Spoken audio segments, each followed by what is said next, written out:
السلام علیکم ورحمۃ اللہ۔ مومن کا ہتھیار سلسلہ وار دعاؤں کے سلسلے میں آج کی دعا عن ابی موسیٰ عن النبی صلی اللہ علیہ وسلم قال ان اللہ عز وجل یبسط یدہ باللیل لیتوب مسیء النہار ویبسط یدہ بالنہار لیتوب مسیء اللیل حتی تطلع الشمس من مغربها۔ صحیح مسلم کتاب التوبہ حضرت ابو موسیٰ رضی اللہ تعالی عنہ پیارے نبی صلی اللہ علیہ وسلم سے بیان فرماتے ہیں، آپ صلی اللہ علیہ وسلم نے فرمایا اللہ سبحانہ و تعالی اللہ عز وجل رات کے وقت اپنے ہاتھ کو پھیلا دیتا ہے کہ دن کا گنہگار توبہ کر لے، دن میں گناہ کرنے والا توبہ کر لے۔ اللہ رب العالمین رات کے وقت میں اپنا ہاتھ پھیلا دیتا ہے تاکہ دن میں گناہ کرنے والا وہ توبہ کر لے، اور دن کے وقت بھی اللہ سبحانہ و تعالی اپنا ہاتھ پھیلا دیتا ہے تاکہ رات میں گناہ کرنے والا توبہ کر لے، یہاں تک کہ سورج مغرب سے طلوع ہو جائے۔ اس حدیث سے میرے پیارے بھائیوں کیا معلوم ہوا؟ نبی علیہ الصلوۃ والسلام نے بہت بڑی بات بیان فرمائی کہ گناہ گار رات میں گناہ کرتا ہے اور وہ دن میں توبہ کر لے، اسی طرح گنہگار دن میں گناہ کرتا ہے اور رات میں توبہ کر لے، مطلب کہ توبہ کرنے میں دیر نہیں کرنی۔ شیطان کے بہکاوے میں آ کر بندے سے گناہ ہو جاتا ہے، بندہ شیطان کے شر کا شکار بن جاتا ہے، تو جب بھی بندے سے بھول ہو چوک ہو اور بندہ شیطان کے بہکاوے میں آ کر گناہ کا ارتکاب کر لے، بندے کو چاہیے یہ کہ توبہ کرنے میں دیر نہ کرے،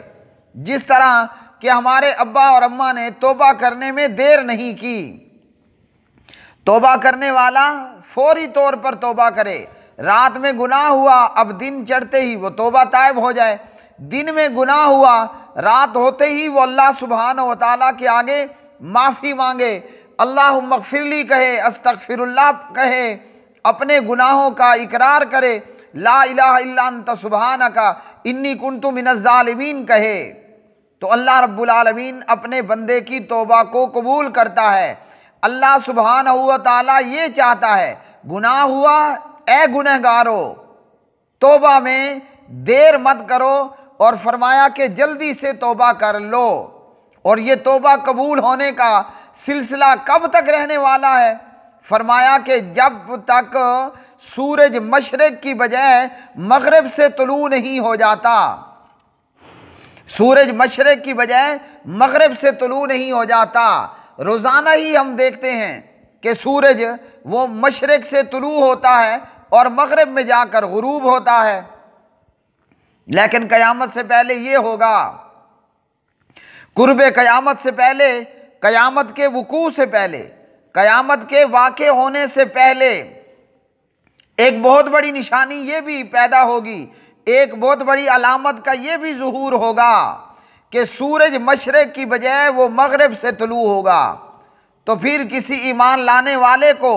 اور توبہ کرنے والے کو اس کا ایمان لانا اور توبہ کرنا کوئی فائدہ نہیں دے گا۔ گنہگار توبہ کر لے اللہ اس کی توبہ قبول کرے گا، ایمان لانے والا ایمان لے آئے اللہ سبحانہ و تعالیٰ اس کے ایمان کو قبول فرمائے گا جب تک کہ سورج مشرق کی بجائے مغرب سے طلوع نہیں ہو جاتا۔ تو اللہ سبحانہ و تعالیٰ کی ایک صفت ہمیں یہ بھی معلوم ہوئی یہاں اس حدیث میں کہ اللہ رب العالمین کا ہاتھ بھی ہے، جیسے اس پاک پروردگار کی شان کے لائق ہے۔ اللہ کی یہ صفت کہ اللہ کا ید، اللہ کا ہاتھ بھی ہے، اور حدیث کے مطابق اللہ سبحانہ و تعالیٰ کے دونوں ہاتھ داہنے ہاتھ ہیں۔ تو اللہ تعالیٰ رات کے وقت میں اپنا ہاتھ پھیلا دیتا ہے کہ دن میں گناہ کرنے والا توبہ کر لے، اور اللہ رب العالمین دن کے وقت اپنا ہاتھ پھیلا دیتا ہے کہ رات میں گناہ کرنے والا وہ توبہ طائب ہو جائے۔ تو توبہ میں جتنا ہو سکتا ہے پیارے بھائیوں توبہ کرنے میں جلدی کرنی چاہیے، دیر نہیں کرنی چاہیے۔ وآخر دعوانا ان الحمد للہ رب العالمین۔